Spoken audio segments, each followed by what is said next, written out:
Para sa maraming Pinoy, ang Metro Manila ang sentro ng gobyerno at negosyo sa Pilipinas. Yan ay kahit ito rin ang pinakamatraffic at masikip na at polluted na lugar sa bansa.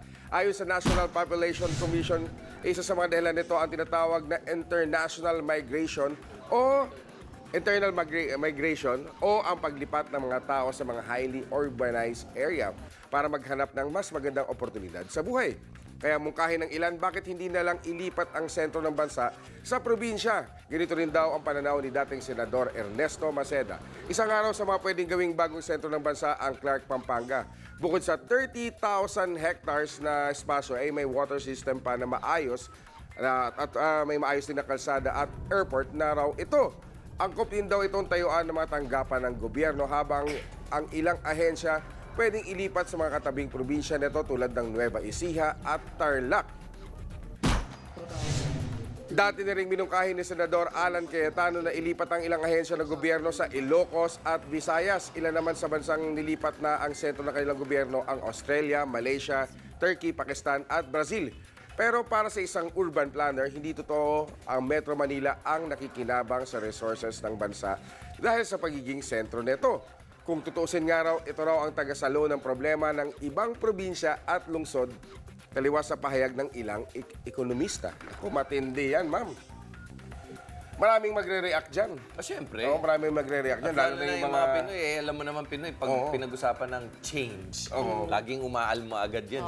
Pero alam nyo, bago natin pag-usapan itong paglipat ng ating sentro ng negosyo or paglipat ng Central Business District ng ating bansa, kailangan muna natin pag-usapan yung, again, goes back to public transportation system. Kasi kahit pa paano, dahil Metro Manila ay matagal nang naging sentro ng lahat ng negosyo, talaga ito yung capital city natin, you have to build a transportation system that will make it efficient for people to may plano na yung commute from Manila to kung saan man natin ibalak ilipat ang ating syudad. May plano yung DOTC in which case, recently nga nag-post, di ba, ang dami nating mga post tungkol sa effective and efficient transportation ng Japan. For example, same distance from Manila to Clark, no? Nabibiyahe lamang ng 15 to 20 minutes sa Japan or sa Korea sa pamamagitan ng kanilang bullet train. Kung meron na tayong ganitong transportation system, madali yan. Mas madali at mas pwede natin pag-usapan. Para sa akin, to talk about this is too premature. Kasi ano ba yung natin, NLEX? Yun lang. Diba? To be able to talk about these things, you have to address the transportation issue. Well, yun din naman ang dahilan kung bakit naghahanda na at gumagawa na rin ng plano ang BCDA na gumawa ng railway system na nagko-connect ng sa Manila at Clark. So, naka-ready na, if I'm not mistaken, mga 170 billion. Pero kayo ba, sa ngayon kayo, 85-kilometer railway. Ako magre-react kasi dyan yung mga Bisaya, yung mga Cebuano, mga Bakit hindi doon? Bakit hindi doon? Kasi mas progresibo sila, mas ano sila. Kasi mas marami doon Bisaya na nagsasalita o ano. Para kung gagawing sentro kasi mas mga nakakalimutan yan yung mga Visayas at Mindanao. No, pero yun kasi kung pag-uusapan nga yung public transport, mas madugo yung madugo yung gano'n. Tatawid ka pa ng dagat. Although, katulad ng mga ibang bansa, di ba, Japan, Korea, or China, hindi lang sila Shanghai, or Tokyo, or Seoul. Lahat ng mga ibang syudad nila, kahit number 2, number 3, number 4, may pinagmamalaking paglago ng kanilang ekonomiya locally. In which case, Cebu naman talaga, on their own, Kaya are doing nila. well. Diba, hindi na nila kailangan makipagkompetensya pa sa Metro Manila. Tingnan mo naman yung mga flights pa lang na galing sa mga international airports sa ibang bansa. Airport pa lang Oo, sa Airport Cebu, pa lang, ang dami na rin So, that is already an indication kung ano yung economic standing ng Tsaka Cebu.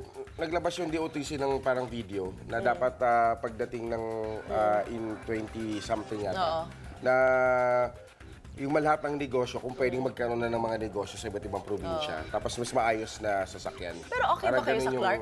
I think ready naman yung Clark kasi tatandaan ninyo, yung Clark kasi dati ay isang American air base, di ba? At medyo malapit din dito yung Subic.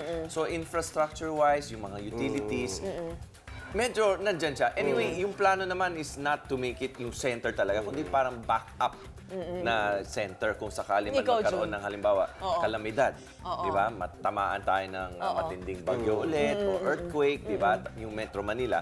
Ready tayong tuloy-tuloy ang operations ng gobyerno. Yung government government agencies ang lilipat. Jun, ikaw okay ka sa Clark? Okay yun sa Clark. Oh, basta matuloy lang yung kasi sa GMA dati meron ng yung trend dapat na kaso nagkakaproblema pa hanggang Bulacan pero hindi Pati yung airport, nangyari. di ba? Ang balak talaga nila gawing main airport yung sa Clark. Ako, I'm all for it.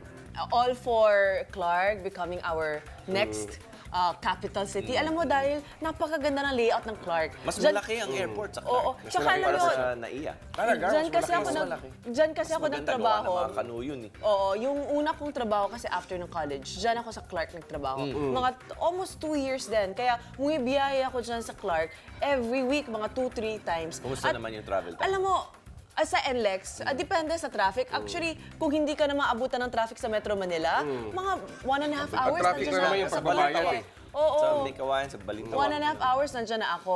At ang gusto ko kasi sa Clark, alam mo, napakaganda ng layout ng city. 'Di ba? And it's unpolluted, 'di ba? Ang dami pang pwedeng gawin. Ang hiling ko lang siguro na huwag natin ulitin ang mali natin dito sa Metro Manila.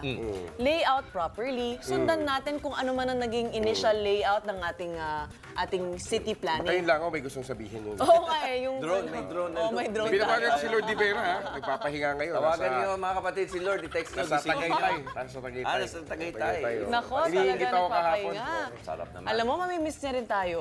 Sigurado Babalik yun. yan. Hindi makikialam yun sa text. Ba't yung Babalik sinabi yun. mo? Pati yung yung allocation niya galing kay Nanay Christy sa kami na bahala doon. Di, pero siguro, Morning po. ako Next yung stop supply nga daw siya, di ba? panghuli ko dyan, dapat siguro, talagang dapat magkaroon tayo ng, as a individual, magkaroon ng disiplina. Kung reklamo tayo ng reklamo ng ganyan, wala naman tayong mga disiplina eh. Simple pagtapon nga lang ng basura, di natin magawa eh. Alam mo, ang importante pala dito before we move forward, no? Ano ang magiging incentive ng mga negosyante maglipat ng kanilang Mag-set up negosyo doon. sa Clark? So katulad ng ginawa ng, for example, like sa Brazil or sa Malaysia, kailangan natin magbigay ng tax incentive. Kasi for example, yung mga malalaking malalaking mga kumpanya dyan sa Fort Bonifacio or Makati, bakit sila mag-i-invest ng millions and millions of pesos para magpatayo ng kung ano man satellite office nila sa Clark kung wala namang Kung wala benefit pa. Ito, in return. na mauna sila. Oo, and all I could think of na pinaka-effective way na maengganyo ang mga negosyante, suportahan itong paglipat ng ating syudad or magkaroon ng backup ang ating city, magbigay ng tax incentive. That's the only way I see business people actually moving. Ito pang malupit dyan.